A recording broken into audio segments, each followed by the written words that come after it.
1500 साल आका की पैदाइश को हो गए और इस तवील मुद्दत में लोग ऐसे भी पैदा हुए जिन्होंने चाहा कि चाहे किसी का जश्न मनाओ मगर आमिना के लाल का जश्न न मनाओ।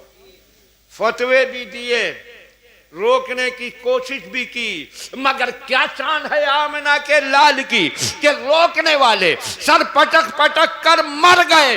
मगर जितना जमाना आगे बढ़ता जा रहा है आका के जश्न पैदाइश की शान और बढ़ती चली। बेशक सुभान अल्लाह। नारे तकबीर, नारे रिसालत, मसलके आला हजरत, जश्न ईद मिलादुन नबी। माशाअल्लाह। ऐसे नहीं चलेगा, थोड़ा बोलिए, बोलिए, दिल से बोलिए सुभान अल्लाह, थोड़ा बोलते रहे तो मुझे अपनी तबीयत की खराबी का ज्यादा एहसास नहीं होगा। फिर बोल दीजिए सुभान अल्लाह। 1500 साल में न आका की पैदाइश को मुसलमान भूला, न जश्न को छोड़ा। 14वीं सदी में तो बड़े जोर लगा लिए लोगों ने, फतवे पर फतवे। बिहार का जश्न पैदाइश बेमिसाल, और क्यों ना हो आका खुद भी तो बेमिसाल हैं। न पहलों में उनकी मिसाल, न बाद वालों में उनकी मिसाल, पूरी कायनात में उनकी मिसाल नहीं। वो बेमिसाल, उनकी पैदाइश भी तो बेमिसाल है। रसूल पाक सल्लल्लाहु ताला अलैहि वसल्लम की फूफी हजरत अब्दुल मुत्तलिब की बेटी हजरत सफिया रदियल्लाहु ताला अन्हा बयान करती हैं कि जब आमिना के लाल पैदा हुए मैंने 6 अनोखी चीजें देखी। 6 अनोखी क्या? फरमाती हैं कि सबसे पहले आमिना के लाल ने पैदा होते ही सजदा किया। बोल दीजिए, पैदा होते ही सजदा। या अल्लाह, अभी इस दुनिया में आ रहे हैं मगर ये जानते हैं कि हमारा माबूद कौन है। उसकी बारगाह में सजदे का नजराना पेश कर रहे हैं। और हजरत सफिया कहती हैं सजदे से सर उठाया तो उंगली आसमान की तरफ बुलंद की और कहा ला इलाहा इल्लल्लाह इन्नी रसूलुल्लाह।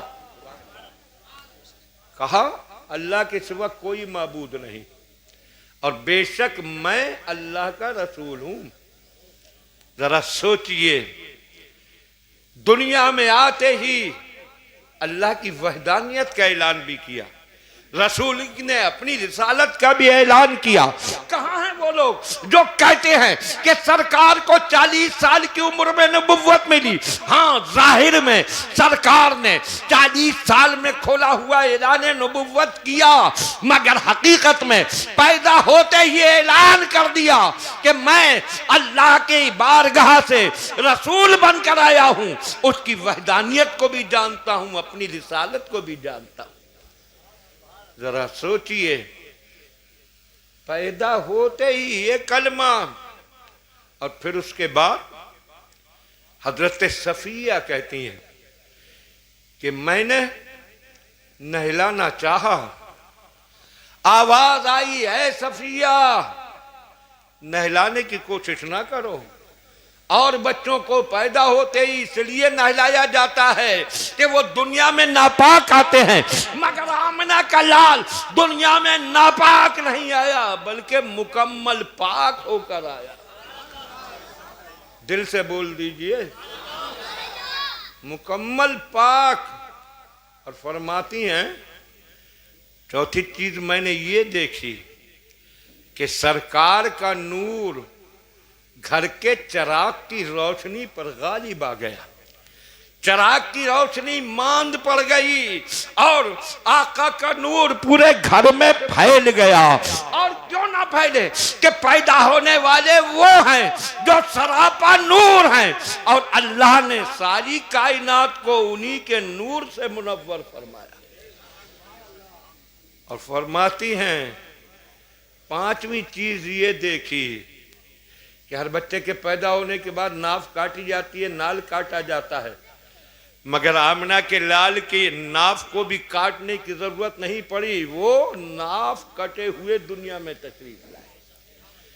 और फरमाती हैं कि छठी चीज मैंने ये देखी कि आमना के लाल खतना शुदा दुनिया में आए, ताकि कल किसी को खतना करने की हाजत ना पड़े। रसूल कौनैन सल्लल्लाहु ताला अलैहि वसल्लम की ये बेमिसाल पैदाइश है। और पैदाइश की बेमिसाली ये भी देखिए कि जब रसूल कौनैन सल्लल्लाहु ताला अलैहि वसल्लम की पैदाइश का वक्त था तो जो औरतें वहां पर हाजिर थीं उन्होंने बताया कि कैसे हालात दरपेश हुए। एक थी फातिमा बिनते अब्दुल्ला सक़फ़िया, कबीले बनु सकीफ की। लोग कहते हैं कि 12वीं शरीफ को तुम रोशनी करते हो, ये कहाँ से आई? ये कुमकुमे लगाते हो, किसने बताए? हमने कहा देखो तो पता चले कि ये घरों को सजाना और कुमकुमे लगाना ये बरेली वाले ने नहीं सिखाया, बल्कि खुद परवरदिगार ने सिखाया। बोलिए।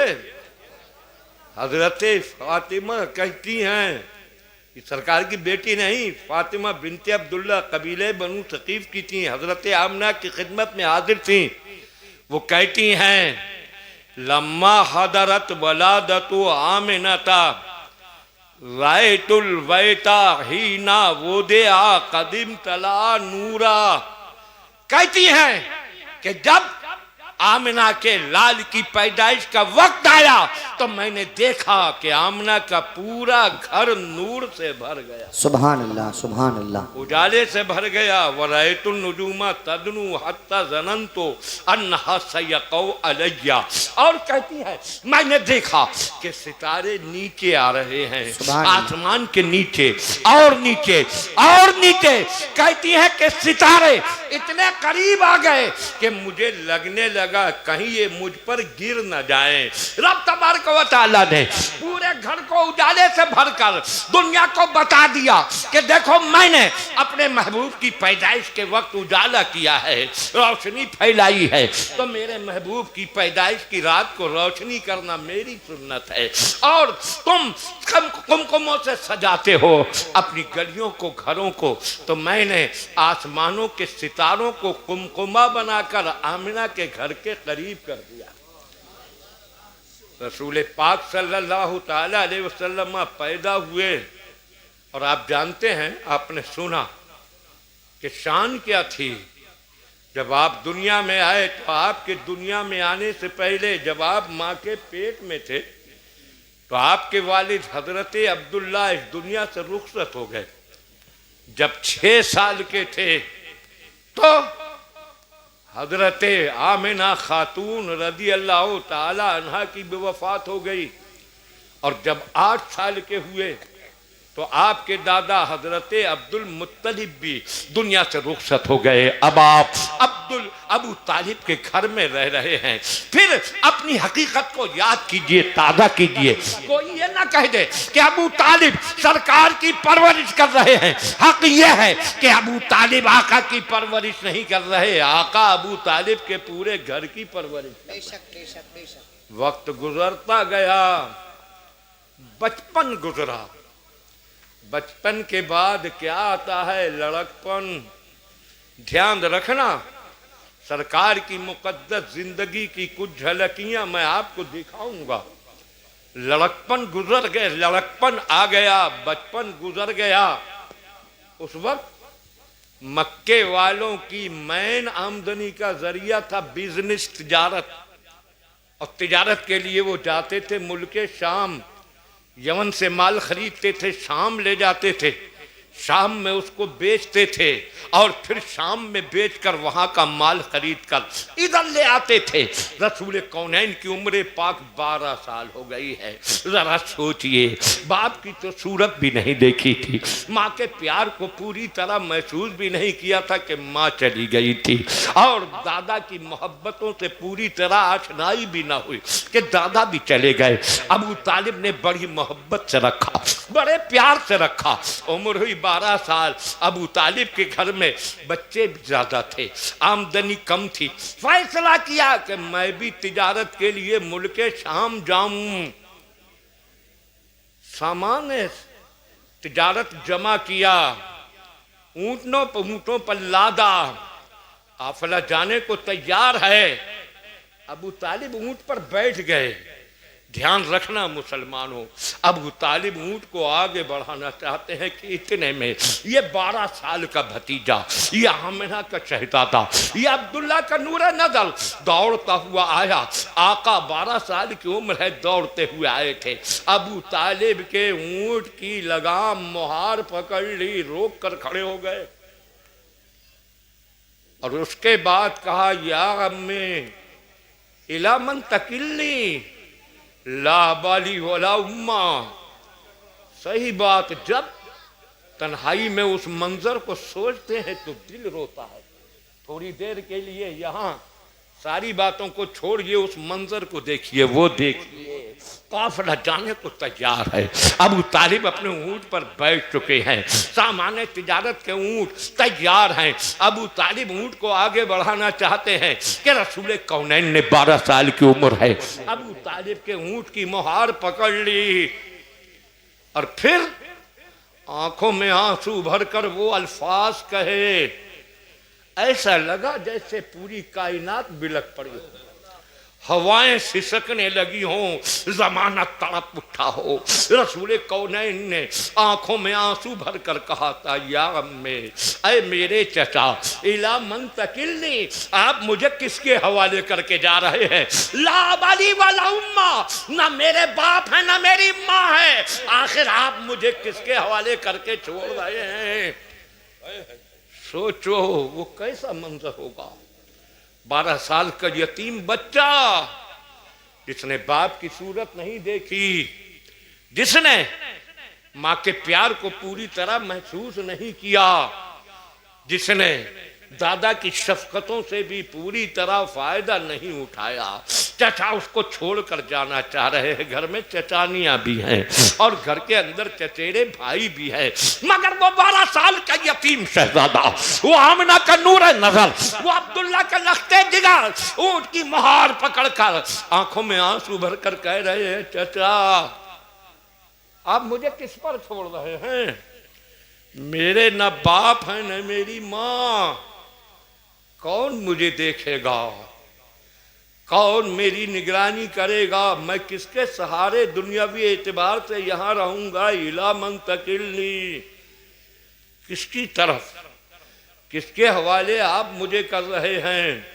सोचिए, जब आंखों में आंसू भर कर ये अल्फाज कहे होंगे तो माना बिलक पड़ा होगा, कायनात सिसकने लगी होगी।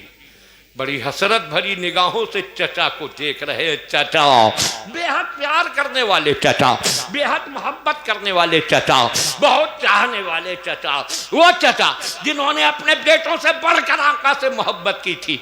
आपकी आंखों में भरे हुए आंसुओं को देखा, आपके चेहरे पर उदासी को देखा और आपके ये रुला देने वाले अल्फाज सुने तो अबू तालिब की आंखों से आंसू बह पड़े। ऊंट को बिठाया, जल्दी से नीचे उतरे और अपने भतीजे को उठाकर ऊंट पर बिठाया।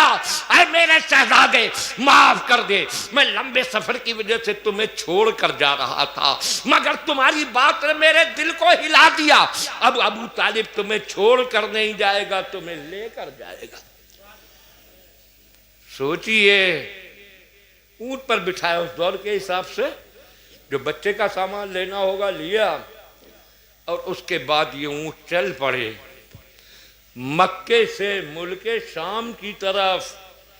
वो रेगिस्तानी सफर, वो आग बरसाता हुआ सूरज, वो झुलसा देने वाली लू। सोचो सोचो मुसलमानों, मेरी कौम के बच्चों सोचो, मेरी कौम के नौजवानों सोचो, उस मंजर को निगाहों में लाओ। बुजुर्गों सोचो वो कैसा मंजर होगा। सूरज आग बरसा रहा है, माहौल पूरा गर्म है, काफिला चल रहा है और अबू तालिब सरकार को अपने ऊंट पर बिठाए हुए रवा है। चलते चलते एक जगह पहुंचे जिसका नाम था बुसरा। ध्यान रखिएगा, पिछले साल भी मैंने खालिद सरकार की सीरत और अजमत बयान की थी, आज भी वही पूरी तवज्जो कीजिए। आप अपना बड़ा कीमती वक्त जलसों में खर्च करते हैं, इसलिए मेरी कोशिश ये होती है कि एक लफ्ज भी इधर उधर का न कहा जाए।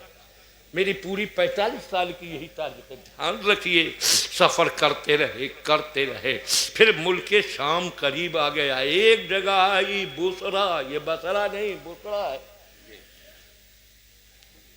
शाम के रास्ते में पड़ता था। वहां करीब में ईसाइयों का एक गिरजा था, इबादत खाना, धर्म स्थल ईसाइयों का। उस इबादत खाने के करीब अरब से जाने वाले काफिले रुकते थे, मगर उस इबादत खाने में ईसाइयों का एक बहुत बड़ा पादरी रहता था जिसका नाम था बुहैरा। और लोगों ने लिखा है कि हजरत ईसा अलैहिस्सलाम के जो उलूम उनके हवारियों को मिले वही नस्लम बादा नस्लिन चलते रहे, और उन्हीं उलूम का हिस्सा इस बुहैरा पादरी को भी मिला था। बड़ा इल्म वाला था। ध्यान रखिए, दिलचस्पी से सुन रहे हैं ना, ध्यान रखिए।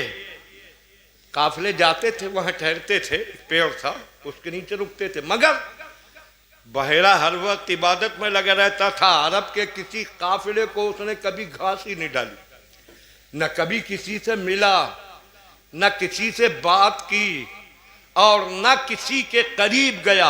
बस अपने इबादत खाने में इबादत करता रहता था, इल्मी किताबें पढ़ता था, और काफिले वहां रुकते थे, वक्त गुजारते थे, सुबह को आगे रवाना हो जाते थे। वो अपने इबादत खाने में था कि ये काफिला आया। दिन का वक्त है, सूरज तेजी पर आ गया है, काफिला रुका, बुहैरा देखने लगा। उसने एक अजीब मंजर देखा कि जिसकी वजह से वो ईसाई पादरी बुहैरा पूरी तरह दिलचस्पी लेने लगा। उसने देखा कि एक ऊंट से एक बड़े आदमी के साथ एक 12 साल का बच्चा सवार था। वो नीचे उतरा, सूरज पूरी तेजी पर था, लू झुलसा रही थी, बादल का नामो निशान न था। लेकिन जैसे ही वो बच्चा ऊंट से नीचे उतरा, अचानक कहां से बादल का टुकड़ा आया और बच्चे पर साया कर लिया। अगर दिल खुश हुआ तो बोल दो, सब मिलकर बोल दो, बादल के टुकड़े ने कर लिया साया। उसने हैरत से देखा और फिर ये देखने लगा, वो नौम्र लड़का जिधर जाता है बादल का टुकड़ा पीछे पीछे जाता है, जिधर वो लड़का जाता है बादल का टुकड़ा साथ जाता है और साया किए हुए है। ये 12 साल की उम्र के वाकयात हैं। ये 12 साल की उम्र का सबसे बड़ा वाकया यही है। उस बहरा राहिब ने ये देखा, जाहिर है हैरत से देखने लगा, ये बच्चा कोई खास बच्चा है। फिर उसने एक और मंजर देखा, काफिले के लोग जल्दी जल्दी पेड़ के साए में आकर बैठ गए, मगर वो बच्चा इतना सब्र वाला था, इतना मुतमईन था कि उसने जल्दी करके किसी से पहले साए में बैठना गवारा न किया और दुनिया को बता दिया कि सब लोग अपनी अपनी सोचा करते हैं और आमिना का लाल सबके लिए सोचा करता है। सब बैठ गए, पूरा साया भर गया। एक पेड़ का ही तो साया था, पूरा काफिला उतर गया, बच्चे के लिए कोई जगह नहीं। पादरी हैरत से देख रहा है, 12 साल का लड़का, मगर उसने न लोगों को चीरा, न आगे बढ़ने की कोशिश की, बड़े सब्र सुकून के साथ आगे बढ़ा। साए के आखिरी किनारे तक लोग बैठे हुए थे, वो अंदर नहीं घुसा, साए के बाहर तपती हुई धूप में बैठ गया।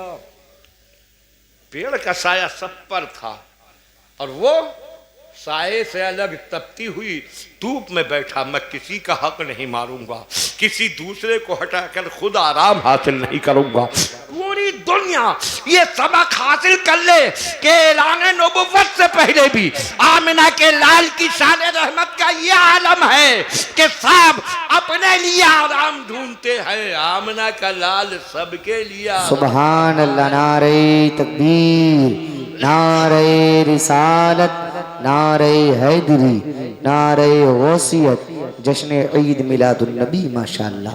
जो है जहन में वही मंजर लाइए, यहां मत रहिए, ये नाठेर के इस चौराहे पे मत रहिए, वहीं पहुंचिए। और ईमान वाले की तो शान ये है, जब भी तसव्वुर करता है तो आका की गलियों में पहुंच जाता है। तभी तो आला हजरत ने कहा था, जानो दिल होशो खिरद सब तो मदीने पहुंचे, तुम नहीं चलते रजा सारा तो सामान गया। मोमिन तो तसव्वुर करता है, आओ तसव्वुर के जरिए वहीं चलो। वो देखो सरकार खुली हुई जगह में बैठ गए, तपती हुई धूप में बैठे। पादरी उस गिरजा घर की छत से देख रहा है ये मंजर। जैसे ही वो 12 साल का लड़का खुली हुई जगह में फैली हुई धूप में बैठा, अचानक पेड़ झुका और सबको छोड़कर आमना के लाल पर साया कर लिया। दिल खुश हुआ तो बोल दो, मजमे में से भी कोई नारा बोल दे नारा। नाठेर के लोग तो खूब नारा बोलते, तो बेला अगले साल नारा याद कर लेना। अच्छा, हाँ हाँ माशाल्लाह।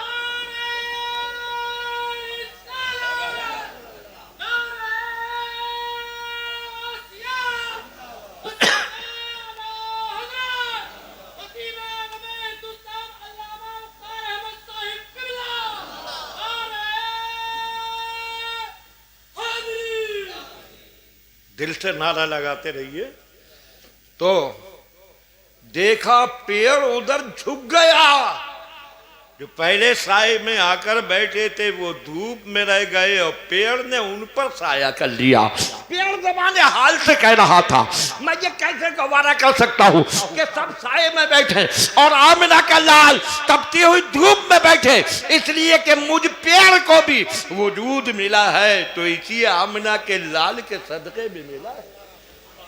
वो क्या सबको वजूद उनके सदके मिला। आला हज़रत फरमाते हैं, वो जो न थे तो कुछ न था, वो जो न हो तो कुछ न हो, जान है वो जहान की, जान है तो जहान है। जरा दिल से बोल दीजिए सुभान अल्लाह।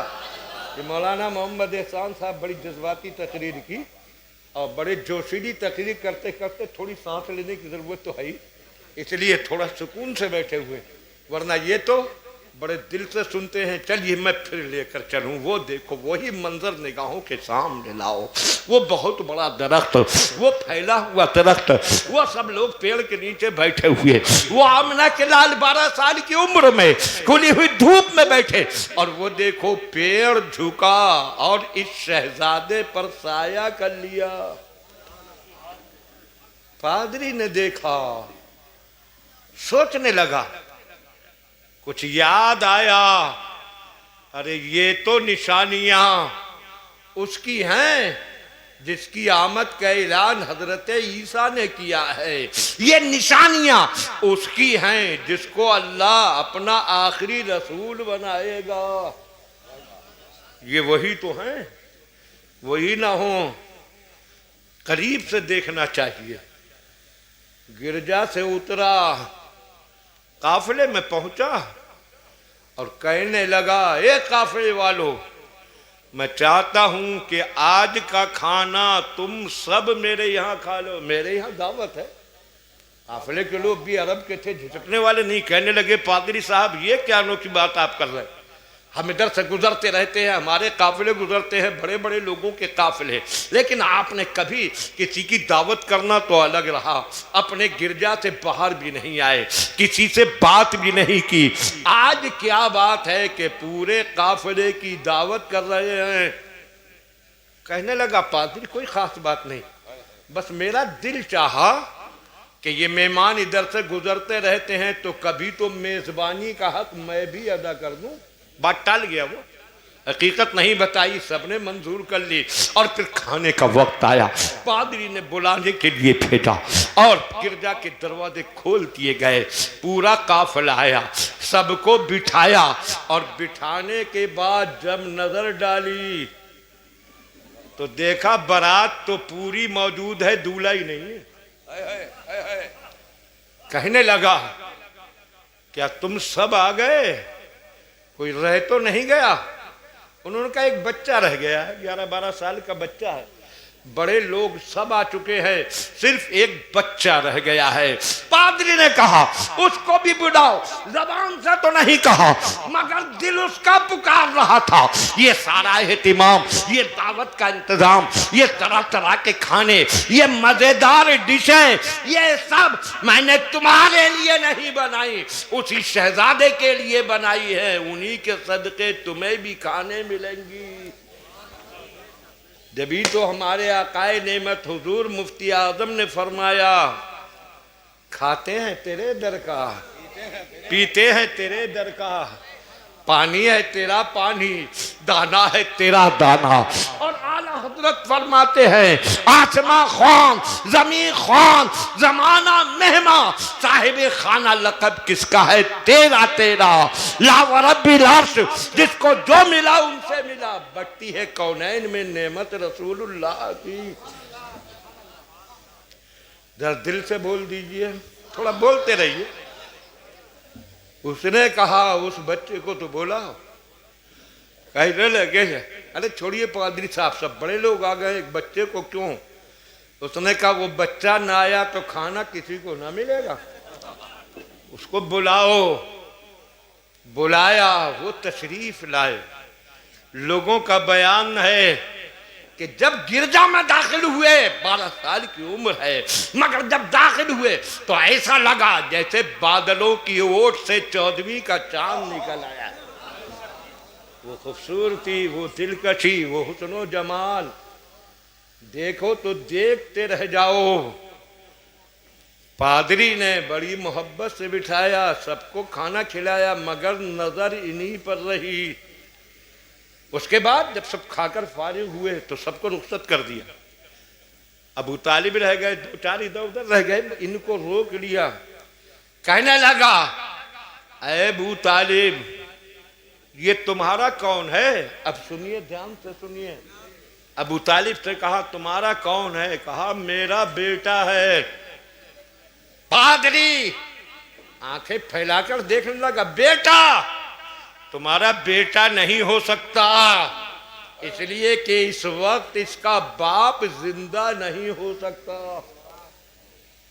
बाप हमारी किताबों में लिखा है कि जब वो यहाँ आएगा, जब इस दरख्त के नीचे अपनी महफिल सजाएगा, जब दरख्त उसके ऊपर अपना साया फैलाएगा, और जब वो इस दुनिया की बहारों को और उरूज पर पहुंचाएगा, उस दौर में उसके बाप नहीं होंगे। बताओ कौन है तुम्हारा? अबू तालिब ने कहा सच ये है, ये मेरा भतीजा है। कहा हाँ, अब सही कहा। बाप का कब इंतकाल हुआ? कहने लगे जब ये माँ के पेट में तब बाप चले गए। उसने कहा और माँ? कहा माँ भी नहीं है। कहने लगा माँ का कब इंतकाल हुआ? अबू तालिब ने कहा ये 6 साल के थे तब माँ भी दुनिया से चली गई।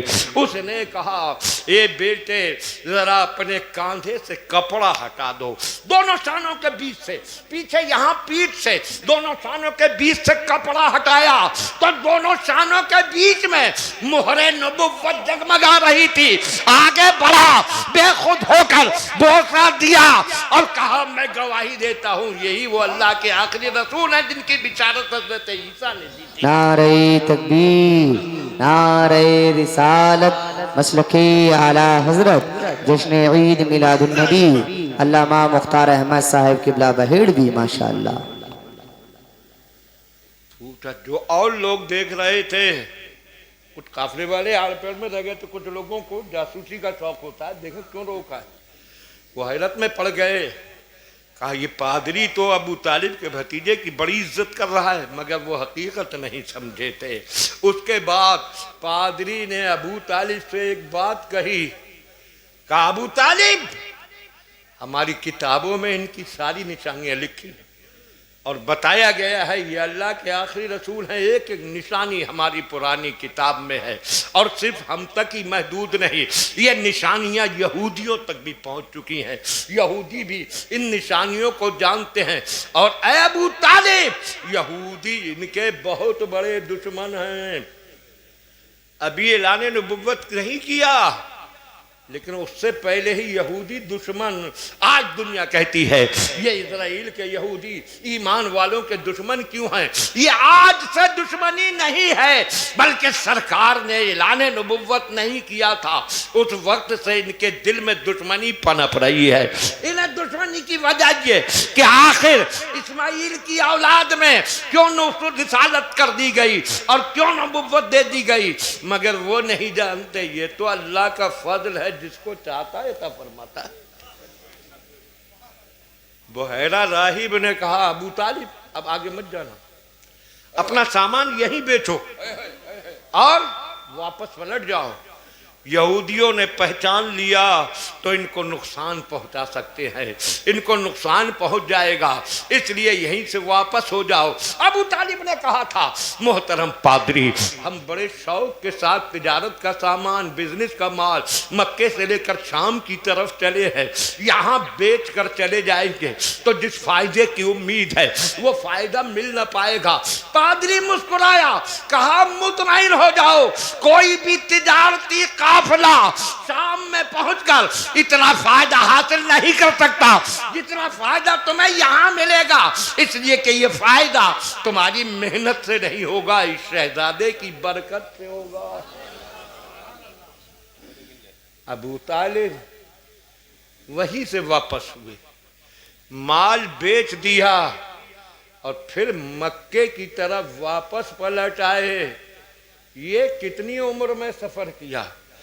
12 साल की उम्र थी जबकि चचा अबू तालिब के साथ आपने सफर किया था।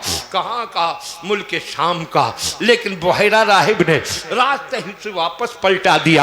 अब जैसे जैसे जमाना आगे बढ़ता जा रहा है, सरकार की रिसालत और नबुव्वत की निशानियां जाहिर होती चली जा रही है, लोग गवाही दे रहे हैं, दुनिया के सामने आ रही है निशानियां, और हक भी निगाहें इस बात को समझ रही हैं ये आम इंसान नहीं, ये अल्लाह के आखिरी रसूल है। और फिर वो वक्त आ गया, अब 12 साल से आगे का सफर फिर इंशाअल्लाह कभी, मगर हम थोड़ा आगे बढ़ेंगे। वो वक्त आया जब सरकार गारे हिरा में थे। गारे हिरा क्या है? एक पहाड़ है मक्के के करीब, जबल नूर। इतनी ऊंचाई है कि जब पहली बार हम लोग वहां गए तो जिस टैक्सी से हम जा रहे थे, वैसे जो जियारतों की टैक्सी होती है वो तो नीचे से ही दिखा देते हैं, लेकिन जिनको ऊपर जाना होता है वो एक साइड की टैक्सी करते। तो हमने एक साइड की थी। तो सामने ही जब जबल नूर आया तो उसने हमसे कहा उन्जुर इलल जबल, पहाड़ की तरफ देखो। टैक्सी ड्राइवर अरबी था, कहने लगा पहाड़ की तरफ देखो। और जब हमने नजर डाली तो जो लोग पहाड़ पर चढ़ रहे थे ऐसा लग रहा था जैसे छोटी छोटी सफेद चींटियां रेंग रही है, इतनी ऊंचाई। मगर वह रे आमिना के लाल उसी गारे हिरा में तशरीफ ले जाते थे। ऐलान नबुव्वत से पहले आप उसी में इबादत करते थे, उसी में रब की याद करते थे। ए गारे हिरा, तेरी अजमत पर कुर्बान कि तूने आखिरी रसूल के कदमों के बोसे लिए। सरकार इबादत कर रहे हैं, खाना ले जाते थे, कभी 7 दिन का, कभी 11 दिन का, कभी 21 दिन का, और कभी खाना खत्म हो जाता था नहीं लौटे तो हजरत फातिमा ज़ाहिरा खाने का सामान पहुंचा देती थी। देख कर दिल रोता है। अब तो गवर्नमेंट ने नहीं, कश्मीरियों ने सीढ़ियां बना दी हैं, लेकिन पहली बार जब गए थे हम, ऊबड़ खाबड़ पत्थर, फिर भी बहुत सुधारा था कश्मीर के लोगों ने। गवर्नमेंट के तो लोग कहते हैं कि ऊपर ना जाओ, मगर कश्मीरियों ने सुधार दिया था, दिल वो पड़ा। आज इतना सुधार होने के बावजूद हमको चढ़ना इतना मुश्किल है। जब उबड़ खाबड़ पत्थर होंगे, जब बिखरी हुई चट्टानें होंगी, जब ऊंचे नीचे संगरेज होंगे, उस वक्त में सरकार के लिए ऊपर जाना कितना मुश्किल होगा। मगर जाते थे, गारे हिरा में बैठ कर इबादत करते। जब हम ऊपर पहाड़ पर पहुंचे तो ज़हन में आया, चारों तरफ देखा बाहर की चट्टान से, तो सब तरफ ऊंचे ऊंचे पहाड़। हमने सोचा इन सारे पहाड़ों में गार होंगे, गुफाएं होंगी। सरकार ने इसी गार को क्यों पसंद किया इबादत के लिए? तो जब गार के सामने खड़े होकर देखा तो नजर आया कि वो गार सीधे काबे शरीफ के रुख का बना हुआ है, सीधे बिल्कुल काबा सामने। और बाहर निकलकर चट्टान पर खड़े होकर देखा तो 1999 के अंदर हाल ये था, जब ऊंची ऊंची बिल्डिंगें बन चुकी थी कि बाहर की चट्टान पर खड़े होकर काबा शरीफ जो ऊपर सुनहरी पट्टी है वहां तक दिखाई दे रहा था इन ऊंची बिल्डिंगों में। और सरकार के दौर में तो दहलीज तक दिखाई देता होगा बाहर की चट्टान से, कोई ऊंची बिल्डिंग नहीं थी। आका ने इसीलिए उस गारे हिरा को मुंतखब किया था इबादत के लिए कि सामने ही काबा था और चट्टान से काबा दिखाई देता था। अकेले वो सुनसान जगह, वो पहाड़ों का सन्नाटे में डूबा हुआ माहौल, दूर दूर तक कोई नहीं मगर आका वहां अपने रब के याद की शमा जलाए हुए बैठे रहते और रब को याद कर एक दिन इबादत कर रहे थे। बेटा जल्दी से रख दो, बस थोड़ी देर। ये आका के जिक्र की बरकत है जो मैं बोल रहा हूं। हकीकतन मुझे एक रत्ती भी शक नहीं, वरना मेरी हालत ऐसी थी कि बात करना मुश्किल हो रहा था हकीकतन। और मैं ये सोच रहा था कि शायद तकरीर नहीं कर पाऊंगा। आप जिस वक्त मैं आया हूं तो उनसे पूछिए, डॉक्टर आपके शाह आलम, उन्होंने चेक किया टेम्परेचर, उस वक्त 101 था, उसके बाद लगा कि और बढ़ गया। फिर उन्होंने दवा दी, कुछ सुकून, लेकिन लग ऐसा रहा था कि ना उठ मिलेगा ना चल मिलेगा। लेकिन ये मेरी ताकत नहीं, जिक्र की बरकत है कि मैं आपके सामने बयान कर रहा हूँ। बस थोड़ी देर दिल लगाइए, न चाय पिलाइए, न जहन बटाइए, पूरी तरह से वहीं चलिए। वो देखिए वो गारे हिरा का माहौल है, वो सन्नाटे में डूबा हुआ माहौल, वो सुनसान माहौल, अकेले सरकार हैं। अचानक अल्लाह का फरिश्ता हजरत जिब्राइल नाजिल हुए। एक बात सोचिए, आदमी अकेला हो और कोई अजनबी मखलूक आ जाए, कोई जिन ही आ जाए, तो दिल सलामत रह जाए तो बहुत बड़ी बात है। दिल बैठने का खतरा रहता है, मगर अपने आका के इस्तिकामत पर कुर्बान जाइए, आका के दिल की मजबूती पर कुर्बान जाइए। रसूल कौनैन सल्लल्लाहु ताला अलैहि वसल्लम न घबराए न डरे, जिब्राइल आ गए सामने और आने के बाद कहा इक़रा, पढ़ो। थोड़ा ध्यान दो मेरे कौम के बच्चों और बड़ों, ये पहला हुक्म है जो सरकार पर अल्लाह की तरफ से नाजिल हुआ, इक़रा पढ़ो।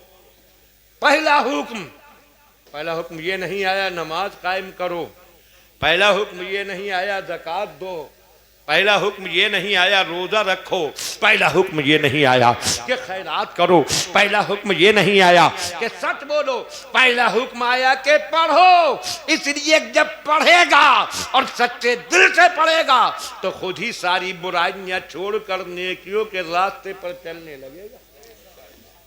बुनियादी चीज पढ़ाई, कहा इकरा पढ़ो। अब आका की मजबूती देखो और कुर्बान जाओ। ए नौजवानों, समझो सुनो, सरकार की सीरत बहुत कम तुम सुनते हो, दिल लगाओ। सरकार ने जैसे उन्होंने कहा इकरा पढ़ो, इरशाद फरमाया मां ना बेकारिन, मैं नहीं पढ़ता। कितनी बड़ी हिम्मत की बात है। बड़े से बड़े दिल गुर्दे वाले के सामने एक जिन भेज दूं तो उसी टाइम हार्ट फेल हो जाएगा। हिम्मत नहीं है कि उससे बहस कर ले। मगर आका के दिल की ताकत पर कुर्बान जाओ। और क्यों ना हो, ये दिल वो है कि जिसको परवरदिगार ने वो कुव्वत अता फरमाई, ऐसी कुव्वत कि फरमाया लौ अंज़लना हाज़ल कुरान अला जबलिन लरअयतहु खाशिअम मुतसद्दिअम मिन खशियतिल्लाह, अगर हम इस कुरान को पहाड़ पर नाजिल कर दें तो अल्लाह के डर से कप आ जाएगा, गिर पड़ेगा, चकना चूर हो जाएगा। जरा सोचिए, इस कुरान को पहाड़ नहीं उठा सकता, मगर आका के दिल की ताकत पर कुर्बान जाइए कि उसी कुरान को आका ने बेतकल्लुफ उठा लिया। बोल दो, जाग रहे तो बोल दो सुभान अल्लाह। दिलचस्पी है कि नहीं है? दिलचस्पी है तो सब बोलिए सुभान अल्लाह। देखिए, एक सेकंड आपका जाए नहीं, पूरी तरह से उधर ही चलिए। फरमाया माना बेकार, मैं नहीं पढ़ता।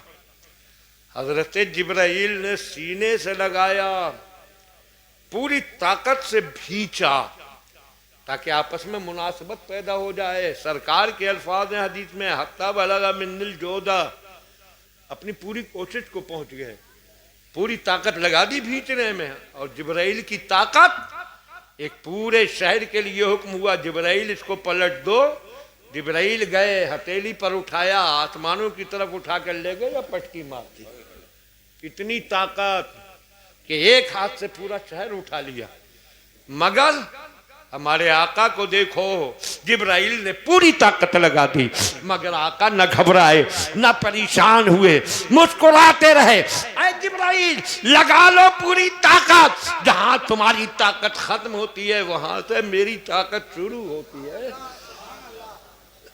आला हजरत फरमाते हैं, आला हजरत इमाम अहले सुन्नत इमाम अहमद रज़ा, सूरज उल्टे पांव पलटे, चांद इशारे से हो चाक।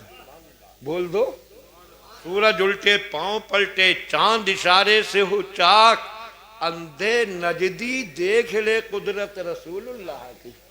ये आका की ताकत है। जिब्राइल ने पूरी कोशिश कर ली, पूरी ताकत लगा ली, मगर रसूल कौनैन पर कोई असर ना हुआ। उसके बाद जिब्राइल ने अलग किया और फिर कहा इक़रा, पढ़ो। फरमाया मा अना बिक़ारिइन, मैं नहीं पढ़ता। फिर वही, मैं नहीं पढ़ता।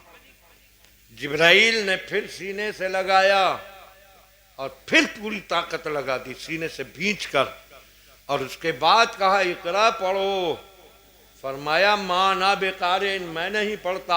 जिब्राइल ने तीसरी बार सीने से लगाया। अब देखिए, अगर ए नाठेर और आसपास के मुसलमानों, तुम पढ़े लिखे समझदार लोग हो, थोड़ा सा ज़हन हाजिर कर लो तो दिल झूम जाए।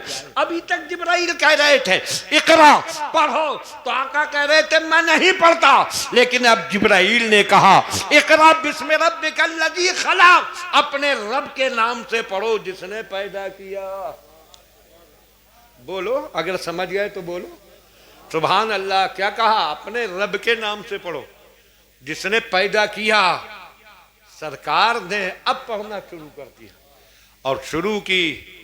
3 आयतें हजरत जिब्रील ने सुनाई। इक़रा बिस्मि रब्बिकल लज़ी खलक़ल इंसान मिन अलक़, इक़रा व रब्बुकल अकरम अल्लज़ी अल्लमा बिल कलम अल्लमल इंसाना मा लम यअलम। इन सारी आयतों में पढ़ने और इल्म का जिक्र है। सबसे पहले पढ़ने का हुक्म दिया, इल्म हासिल करने का हुक्म दिया। ऐ मुसलमानों, आज दुनिया कहती है मुसलमानों के बच्चे सबसे कम पढ़ रहे हैं, तालीम में पिछड़ रहे हैं, तालीम में पीछे रह रहे हैं, दीन की तालीम में भी पीछे, दुनिया की तालीम में भी पीछे। इनमें इंजीनियर नहीं मिलते, इनमें डॉक्टर नहीं बनते, इनमें वकील अच्छे नहीं बनते, इनमें न जाने कौन कौन सी डिग्रियां हैं नहीं हासिल कर पाते। दुनिया तंज करती है, जबकि दुनिया वालों ने इल्म का शऊर तुमसे सीखा है और अल्लाह ने सबसे पहले तुम्हें पढ़ने और इल्म हासिल करने का हुक्म दिया है। तो पढ़ो, दीन भी पढ़ो और दुनिया भी पढ़ो। दीन पढ़ो ताकि आखिरत बने और दुनिया पढ़ो ताकि दुनिया में इज्जत की जिंदगी गुजरे। मगर एक बात याद रखना कि अपने बच्चे को दुनिया की तालीम दिलाओ, स्कूल भेजो, कॉलेज भेजो, बेशक अपने बच्चे को चाहे इंजीनियर बना दो, चाहे सीए बना दो, चाहे आर्किटेक्ट बना दो, चाहे इंजीनियर बना दो, चाहे डॉक्टर बना दो, चाहे प्रोफेसर बना दो, कुछ भी बनाओ, इस्लाम हर जायज तालीम का हुक्म देता है, मगर इससे पहले दीन पढ़ा कर उसको सच्चा मुसलमान बनाओ। समझ रहे हैं मेरी बात? सबसे पहले सच्चा मुसलमान तुम्हारा ही मजहब है जिसमें सबसे पहले पढ़ने का हुक्म दिया गया और इल्म का सलीका सिखाया गया। ये पहली आयतें थी। रसूल कौन है तशरीफ लाए हज़रत खदीजा के पास और फिर हालात गुजरते चले गए। कुछ दिन वही का सिलसिला बंद रहा, फिर वही शुरू हुई और एक दिन वो आया जबकि अल्लाह ने हुक्म दिया कि जो तुम्हें हुक्म दिया जा रहा है उसको खुल्लम खुल्ला ऐलान से बयान करो। फस्दा बिमा तुमर, जो तुम्हें हुक्म दिया जा रहा है उसको खुल्लम खुल्ला बयान करो। अब तक तो खामोशी से तबलीग होती थी, लेकिन अल्लाह ने हुक्म दिया कि अब इसको खुल्लम खुल्ला बयान करो। और जब ये हुक्म दिया तो रसूल कौनैन एक पहाड़ी पर खड़े हुए, सफ़ा पहाड़ी के जो हरम से मिली हुई थी, उसी की एक चट्टान थी जिसको फारान कहते थे, उसी पर खड़े होकर ऐलान होता था। सरकार ने उस पर खड़े होकर ऐलान किया, ऐ मक्के वालों इधर आओ। दौड़ पड़े मक्के वाले और फिर रसूल कौनैन ने उनके सामने खुल्लम खुल्ला तौहीद का पैगाम सुनाया, अपनी रिसालत का ऐलान किया। उसके बाद क्या था, माहौल इतना बिगड़ गया कि राहों में कांटे बिछाए गए, पत्थर बरसाए गए, जुल्म सितम का निशाना बनाया गया। मगर आका का ऐलान था, हर जुल्म उठाता जाऊंगा और दीन का चिराग जलाता जाऊंगा। न डरे न घबराए, पत्थर खाए। क्या समझते हो तुम तक दीन ऐसे पहुंच गया है? पढ़ो कभी सच्चे दिल से तो दिल रोएगा। आका को कांटों पर चलते देखो, पत्थर खाते देखो, खून में नहाते देखो। सरकार के पीछे लफंगों बदमाशों का गिरोह लगा हुआ देखो, जो गालियां दे रहे हैं, तालियां बजा रहे हैं, जुल्म की इंतहा। मगर आका ऐलान कर रहे हैं, मक्के वालों जितना जुल्म करना चाहो कर लो, जुल्म के अंधेरों से ही हक्कानियत का सूरज तुलू हुआ करता है। और फिर एक वक्त वो आया, अब ज्यादा तफसील नहीं, बहुत तेजी से मैं थोड़ा सा इस ईद मिलादुन नबी के ताल्लुक से कुछ बयान करूंगा बस चंद मिनट में। सरकार सब जुल्म सहते रहे और जब जुल्म हद से बढ़ा तो आका ने मुसलमानों को हिजरत की इजाजत दे दी, पहले हबशा की तरफ और उसके बाद मदीने की तरफ। मदीना उस वक्त मदीना न था, उस वक्त यसरिब कहलाता था। मगर आका के कदमों को चूमा तो जो यसरिब था वो मदीना मुनव्वरा बन गया। और उसकी शान का ये आलम कि जब जाने वाला उसके करीब जाता है तो आला हज़रत पुकार उठते हैं, हरम की जमीन और कदम रख के चलना, अरे सर का मौका है, हो जाने वाले बोल दो। मगर उस वक्त था यदि यसरिब आका के कदमों को चूमा तो आज यसरिब कहना जायज ही नहीं, मदीना मुनव्वरा है। सब चले गए, मक्के वाले साक में लग गए कि मुसलमान जा चुके, मुसलमानों का रसूल भी अगर चला गया तब फिर इस दीन को संभालना मुश्किल हो जाएगा, इसलिए इनको ना निकलने दो। एक एक करके जा चुके हैं। सबसे पहले हजरत अब्दुल्ला इब्ने उम्मे मक्तूम गए, हजरत बिलाल गए, हजरत साद गए, हजरत अम्मार गए, हजरत उमर 20 सहाबा के साथ गए। एक एक करके मुहाजिरीन जाते रहे। सिद्दीक अकबर ने भी इजाजत मांगी, अय आका मैं भी जाऊं? फरमाया नहीं, शायद अल्लाह तुम्हारा साथी बनाए। वाह रे किस्मत। सिद्दीक अकबर कहते हैं मेरा दिल खिल गया, मैं समझ गया कि शायद मुझे सरकार की रिफाकत और आपके साथ जाने की सआदत मिलेगी। आपने फरमाया अबू बकर तैयारी रखो। अब देखो मुसलमानों, हजरत सिद्दीक अकबर ने 2 ताकतवर ऊँटियां ना खरीदी और ऊँटनियाँ जाती थी चरने, मगर इन दोनों को चरने नहीं भेजते थे, घर में ही खूब खिलाओ। क्यों? न जाने कब आका का पैगाम आ जाए, अभी चलना है और हालात देर करने के ना हो। ऊँटनियाँ जंगल में हो, ढूंढने में देर लगेगी, इसलिए देर की गुंजाइश नहीं, ऊँटनियाँ हर वक्त घर में रहेंगी। कैसा जज्बा था मुसलमानों। महंगी ऊँटनियाँ उनकी खूब खिदमत कर रहे हैं। और फिर एक दिन आया, मक्के के सारे मुजाबिर, मक्के के सारे सितमगर बैठ गए मक्के की मशवरा गाह में, मीटिंग की जगह जिसको दारुल नदवा कहते थे। हर कबीले के बड़े बड़े लोग बैठे और जब सब बैठे तो आता है रिवायत में कि एक बूढ़ा अच्छे कपड़े पहने हुए आ गया। सबने देखा ये तो नया है। कहा तू कौन है? कहा मैं नज्द से आया हूं और नज्द का एक शेख हूं। सरकार ने फरमाया ये कोई और नहीं था, ये शैतान था जिसने सूरत भी बनाई तो सबसे पहले नज्द की सूरत ही पसंद आई और उसने नज्दी सूरत बनाकर ऐलान कर दिया कि नज्द वालों का मुझसे खास ताल्लुक है। तो उसने कहा मैं कोई अच्छा मशवरा दूंगा। बैठ गया, मशवरा होने लगा। क्या हो, कैसे रोका इस दिन को? एक काफिर ने कहा कि इनको जंजीरों में बांधकर एक कोठरी में, कैद खाने में डाल दो और बाहर निकलने न दो। सबने कहा ये बहुत अच्छी राय, मगर शैतान, उसने कहा बहुत बेवकूफ हो, तुम कैसे इनको बंद करोगे? इनके मानने वाले ऐसे दीवाने हैं, चढ़ दौड़े तो तुम रोक नहीं पाओगे।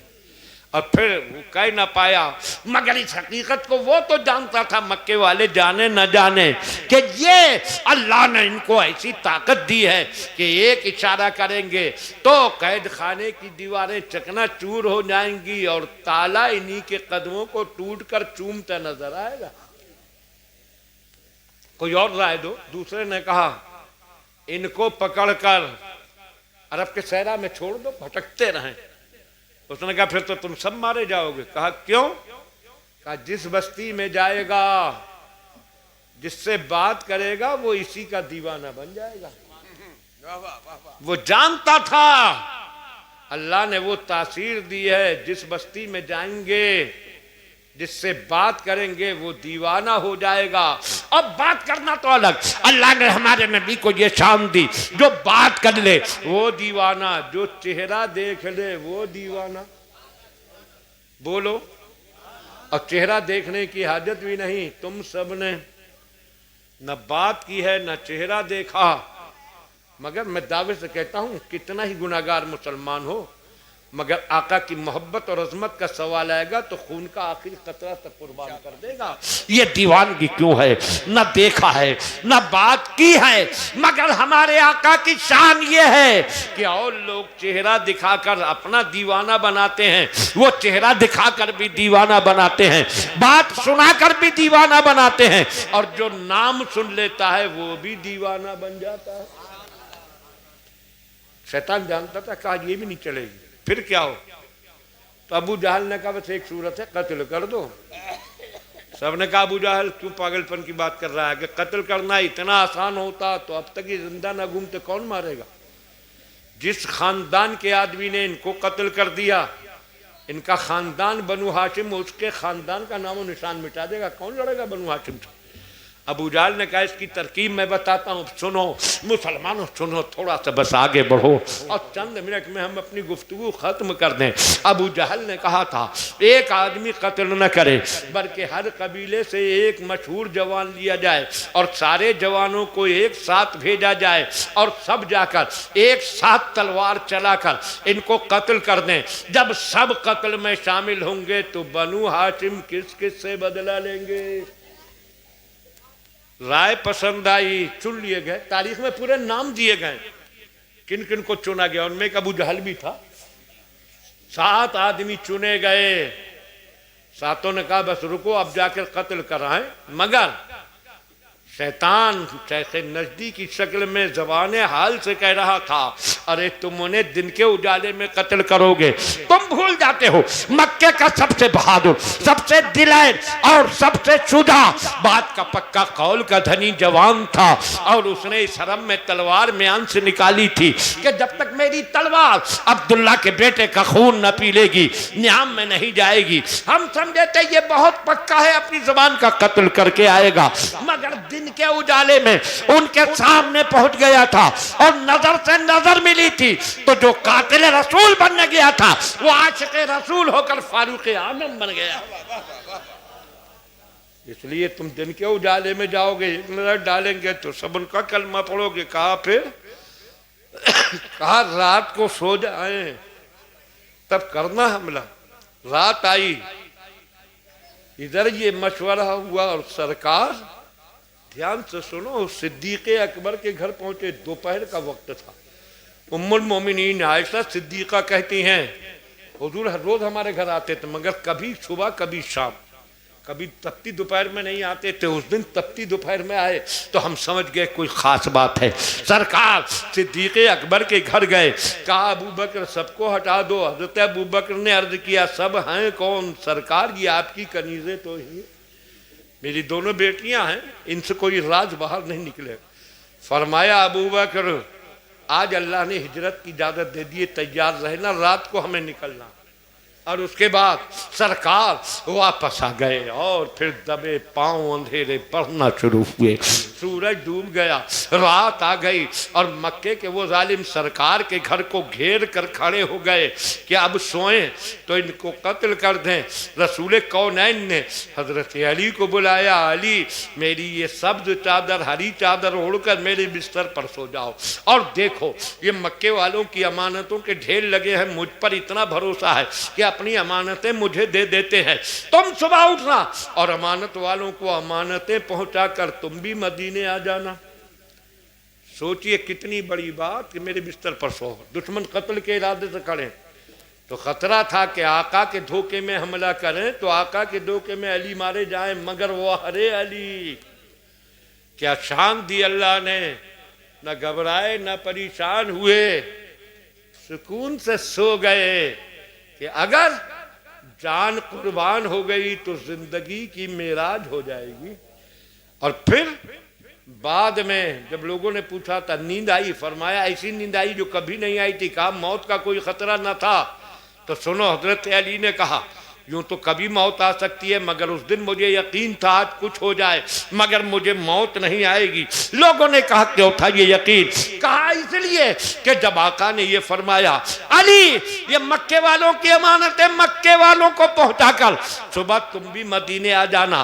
तो मेरे दिल ने कहा अली जब तक अमानतें मक्के वालों को पहुंचाकर मदीने न पहुंच जाओगे तुम्हें मौत नहीं आएगी, इसलिए कि कायनात बदल सकती है, आका की बात नहीं बदल सकती।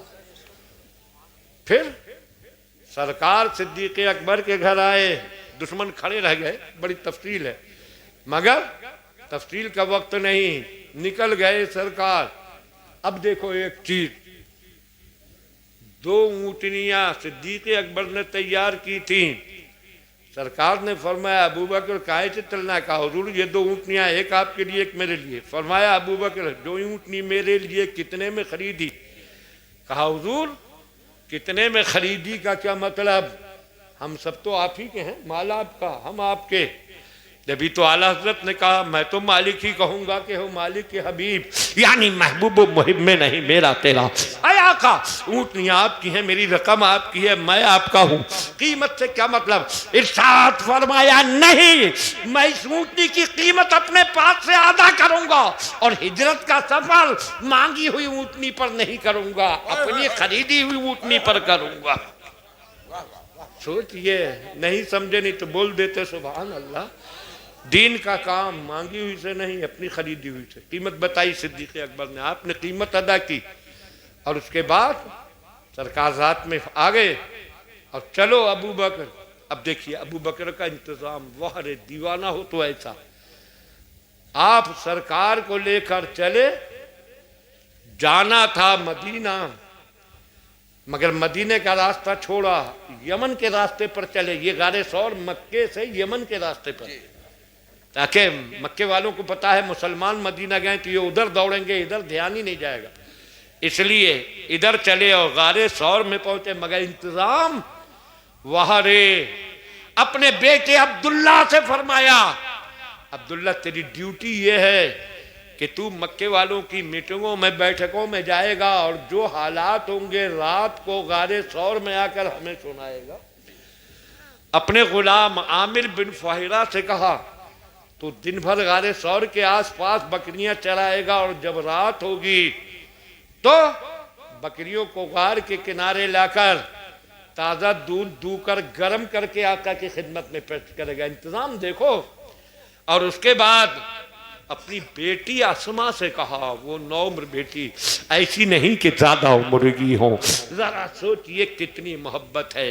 उस 9 उम्र बेटी से कहा था कि अस्मा तुम शाम के वक्त खाना पहुंचा कर ताज़ा खाना लाकर गारे सौर में सरकार की खिदमत में पेश करोगी।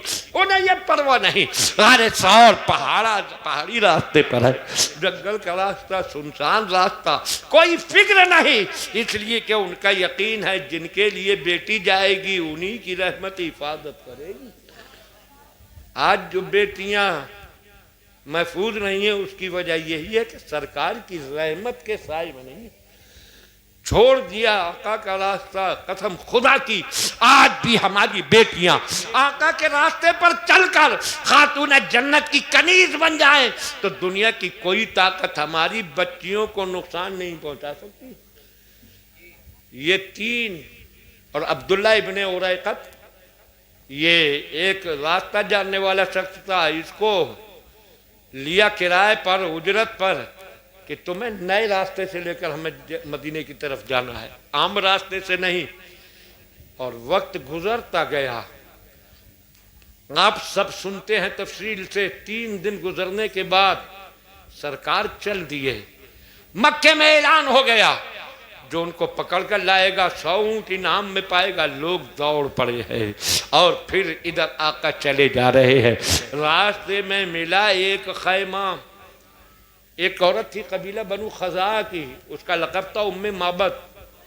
वो जंगल में रहती थी और रास्ते से गुजरने वाले मुसाफिरों को दूध वगैरह ज़रूरत की चीज़ें बेचकर अपनी कमाई करती थी। मगर उस साल इतना ज़बरदस्त कहत पड़ा था कि किसी तरह कुछ बेचने की गुंजाइश ही नहीं थी। सरकार और सिद्दीक़ अकबर और आमिर बिन फुहैरा और अब्दुल्ला बिन उरैक़त, ये चारों लोगों का काफ़िला उम्मे माबद के खैमे पर पहुंचा। सिद्दीक़ अकबर ने कहा कुछ खाने का सामान है? कहने लगी होता तो पहले ही पेश करती। कहा क्या मतलब? कहा यहाँ कहत पड़ा हुआ है, हमारी बकरियों का दूध खुश्क हो चुका है, शौहर बकरियां चराने ले गया लेकिन मिलता कुछ नहीं है। एक सूखी पाकी बकरी जिसकी चमड़ी जिस्म से मिली हुई थी, हड्डियां दिख रही थी, खड़ी थी। फरमाया इस बकरी का क्या हाल है? कहने लगी ये इतनी सूखी है, इसका खीरी सूख गई है, थन खुश्क हो गए, दूध का एक कतरा भी नहीं देती, इतनी ताकत नहीं कि और बकरियों के साथ ये चरने को चली जाए, इसलिए खड़ी है। इरशाद फरमाया ए खातून अगर तुम इजाजत दो तो हम इसका दूध दूलें। बोल दो। उसने हैरत से देखा इसका दूध? फरमाया हाँ। कहा दूध लीजिए। निकल आए, आपने बर्ता फरमाया तेरे खैमे में जो सबसे बड़ा बर्तन हो वो ले आ। वो बर्तन लेकर आई, हैरत से खड़ी हो गई। वही सूखी बकरी, वही बिल्कुल दुबली पतली बकरी जिसकी हड्डियों में मींग तक न रही थी, जिसके थनों में खीरी सूख चुकी थी, दूध का नामो निशान नहीं था, चलना उठना बैठना मुश्किल था। मगर आका ने नीचे बर्तन रखकर जैसे ही हाथ लगाया ऐसा लगा जैसे थनों में दूध की नहरें जारी हो गई। कब बोलोगे? अब देखो आका की शान करम ये नहीं है कि सबसे पहले खुद मुंह लगा देते। हम लोगों का हाल तो यही है कि सबसे पहले अपना काम नहीं। आका ने पहले उस औरत को पिलाया, वो सैर हुई तो अपने साथियों को पिलाया, और जब सब सैराब हो चुके तो सबसे आखिर में सरकार ने नोश फरमाकर ऐलान फरमाया कि पिलाने वाला सबसे बाद में पीता है। खत्म हो गया दूध। फरमाया और कोई बर्तन है? वो लाई। आपने फिर बर्तन रखकर थन पर हाथ रखे, फिर दूध की नहरें जारी हो गई। जो बर्तन थे वो सब भर दिए और उसके हवाले करके चल दिए। थोड़ी देर के बाद उसका शौहर आया, नजर डाली तो बर्तन दूध से भरे हुए हैं। कहने लगा ये बर्तन दूध से कैसे भर गए? कहा एक बरकत वाला इंसान आया था, उसकी निगाहे बरकत से अल्लाह ने ये बरकतें अता फरमाई। सरकार आगे बढ़े और उसके बाद और हालात दरपेश हुए। सुराका नामी एक शख्स पीछा करते हुए आए लेकिन कामयाब ना हुए। फिर आगे बढ़े तो कबीले बनु असलम के बुरैदा असलमी 70 लोगों को लेकर चले आका की तलाश में। किसी ने बता दिया कि हमने उधर देखा। बस यही मंजर मैं दिखाना चाहता हूं। वो जैसे ही सरकार की तरफ बढ़े, आका को देखा, खुशी से झूम उठे। 100 ऊंट मुझे मिलेंगे, हर आदमी पर 100 ऊंट का इनाम है। 4 हैं ये, चारों को कत्ल कर दिया, पकड़ लिया तो 400 ऊंट मुझे मिल जाएंगे। ये सोच कर आगे बढ़े, मगर जैसे ही आका के करीब पहुंचे, चेहरे पर नजर पड़ी तो कहां पकड़ना, कहां कत्ल करना। एक निगाह में दिल का कुफ्र कत्ल हो गया और कहने लगे आका कलमा पढ़ाकर अपना गुलाम बना ली। सरकार ने कलमा पढ़ाया और उसके बाद ये 70 लोग साथ हो गए। जरा थोड़ा सा बोलिए, बस मैं तकरीर खत्म करूं। अब तक कई लोग थे? हाँ बोलिए बोलिए। 4 थे। कुछ तो याद रखें, मैं आपकी मालूमात के लिए सुना रहा हूं। अपने आका की जिंदगी कुछ तो याद कीजिए। 4 लोग थे। सरकार, सिद्दीक़ अकबर के गुलाम आमिर बिन फुहैरा और रास्ता दिखाने वाले अब्दुल्ला बिन उरैक़त। अब 70 और मिल गए तो कितने हो गए? 74। अब जब कदम आगे बढ़े, अब सुनो ईमान वालों और झूम जाओ। हजरत बुरैदा असलमी ने अर्ज किया, या रसूल अल्लाह, अब तो ये आपका पूरा जुलूस हो गया। सरकार, मेरा दिल नहीं चाहता कि आपका जुलूस झंडे के बगैर जाए, इसलिए आका मैं झंडा लहराता हुआ जाऊंगा। ये कहकर अपना इमामा उतारा और उसको फाड़ कर नेज़े बल्लम की अनी में उसको सही तरह से फिट किया और उठा दिया झंडा। ऐ नबी के झंडे पर एतराज करने वालों, देख लो कि सबसे पहला झंडा आका के सामने लहराया गया।